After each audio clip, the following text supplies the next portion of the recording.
Is it difficult to find the right words to comfort families? Yeah. Whose husband, wife, father, mother have given the ultimate sacrifice? That must be a very difficult thing to go through. There are some, I got to tell you, I won't name names, but I could, about the heroes in this Vilseck community, the people who have seen excruciating pain because of the loss of members of units, the loss to the community when you have people who are related to school teachers or people who are related to children in school when the husband dies or is sacrifices for a greater good in a country that's trying to gain its feet. And sometimes, I don't know, sometimes it's more appropriate not to say anything, and just the connection, the eyes will do it. Because for people who have been there, they understand. We used to have an expression in the 1st Armored Division whenever we did a memorial service in Iraq. The leadership always used to come together and say, we got to make this matter. We got to take the sacrifice that these soldiers are making every day, whether they be the ultimate one or just the normal sacrifices of being deployed and in combat, and make it matter. Help it to make a difference. People who have been there understand that, and that's the important part of what we have as a family.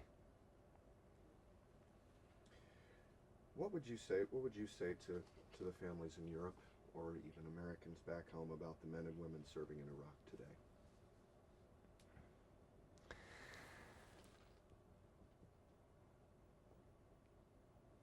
Sean, that's a hard one, because hero is a word that's used a lot, but it doesn't describe what they do.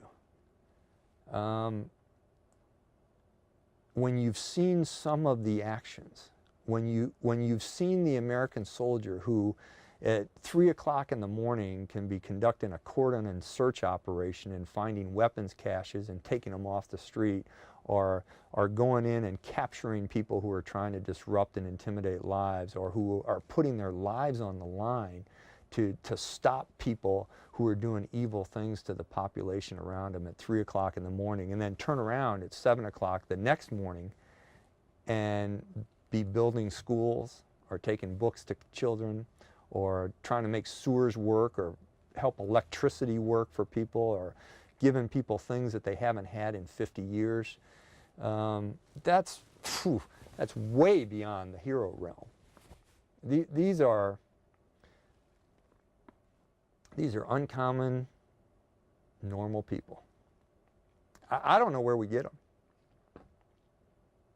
I do not know where we get the soldiers and leaders that we have in today's Army. And every time it's interesting, you see this in a career growing up. You see smidgens of it all over the place. But within the last couple of years, when our nation has been at war, when our Army has been at war, and you see all these people consolidated in one big group and all of them are doing it, you say, where do they come from? Where do we get these people who are willing to sacrifice? It really is, I mean, it's corny. Tom Brokaw wrote the book, The Greatest Generation. This generation is the next greatest generation because they have dedicated their lives to making a difference in a lot of people's lives. In a couple of societies, not just one, not just Iraq, but Afghanistan, the Balkans, everywhere we go, people wearing this uniform are making a difference.